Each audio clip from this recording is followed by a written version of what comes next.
ফের তৃণমূলের মঞ্চে দেখা গেল একজন ব্লক ডেভেলপমেন্ট অফিসারকে। ছবিটা দেখুন, একেবারে মহিলা তৃণমূল কংগ্রেসের বনভোজন ছিল আর সেখানে উত্তরীয় পরে সম্বর্ধনা নিলেন রানাঘাট ১ নম্বর ব্লকের বিডিও জয়দেব মণ্ডল।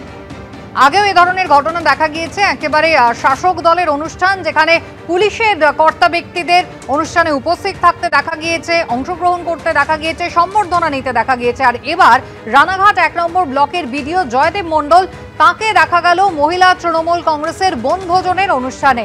সেখানে একেবারে হাতে ফুল দিয়ে তাকে সম্বর্ধনা জানানো হলো। সোশ্যাল মিডিয়ায় সেই ছবিটা ভাইরাল হয়েছে।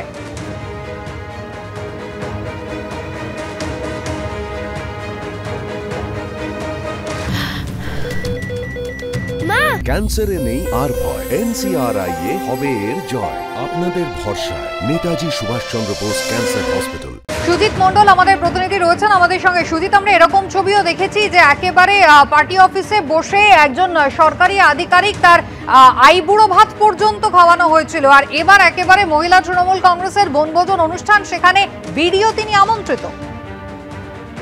একদমই কুসুমিতা, মহিলা তৃণমূল কংগ্রেস আয়োজিত বনভোজনের মঞ্চে উঠে রীতিমতো উত্তরীয় এবং পুষ্পস্তবক নিয়ে সংবর্ধনা নিতে দেখা গিয়েছে নদিয়া রানাঘাট ১ নম্বর ব্লকের সমষ্টি উন্নয়ন আধিকারিক জয়দেব মণ্ডলকে, এবং সেই ছবি সোশ্যাল মিডিয়ায় রীতিমতো ভাইরাল হয়েছে।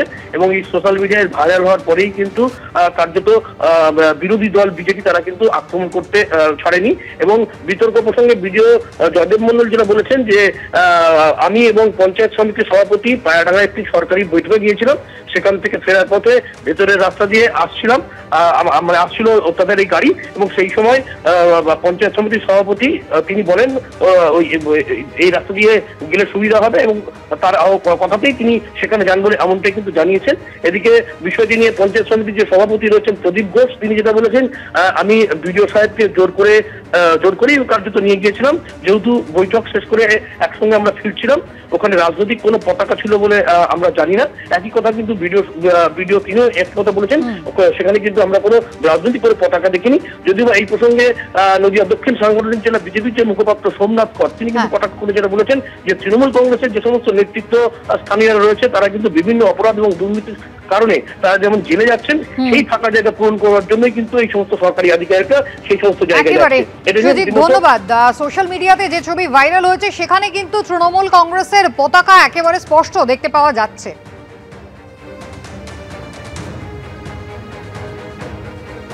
অন্যদিকে ভাটপাড়া পুরসভার টেন্ডার দুর্নীতি তদন্তে অর্জুন পুত্র পবন সিংকে সিআইডি ফের তলব করেছে। সমীরণ পাল আমাদের প্রতিনিধি রয়েছেন আমাদের সঙ্গে। সমীরণ, এর আগেও বারবার ডাকা হচ্ছে, গতকালও আমরা দেখেছি পবন সিং তিনি হাজিরা দেননি, সিআইডির পক্ষ থেকে কবে ফের তাকে ডাকা হলো? দেখো, সিআইডির পক্ষ থেকে আগামী সোমবার দিন বেলা 12:30টার সময় ভবানী ভবনে হাজির হতে নির্দেশ দেওয়া হয়েছে ভাটপাড়ার বিজেপি বিধায়ক তথা অর্জুন পুত্র পবন সিংকে। এবং পবন সিং আজকে যেটা জানিয়েছেন যে তিনি গতদিন যেতে পারেননি, কারণ এনআইএর একটি মামলার তদন্তে তিনি সাক্ষী দিতে গেছিলেন এবং নানা রকম বিধায়ক হিসেবে তার বেশ কিছু কাজকর্ম ছিল, সেই কারণে যেতে পারেননি। আবার তাকে আগামী 13 তারিখে ভবানী ভবনে ডাকা হয়েছে। ভাটপাড়া পুরসভায় যে দুর্নীতি হয়েছিল 2020 সালে যে মামলা, যেখানে তৎকালীন পুরপ্রধান অর্জুন সিং যখন তৃণমূলে ছিলেন তার বিরুদ্ধে যে অভিযোগ উঠেছিল যে ভুয়ো কোম্পানি তৈরি করে টেন্ডার পাস করা, এবং সেই একটি কোম্পানি যেখানে পবন সিংকে মালিক হিসেবে দেখানো হয়েছিল, সেই কারণে পবন সিংকে জিজ্ঞাসাবাদের প্রয়োজন রয়েছে, সেই কারণে সিআইডি তাকে তলব করেছিল এবং এর আগে তিনি জাননি। একেবারে ধন্যবাদ।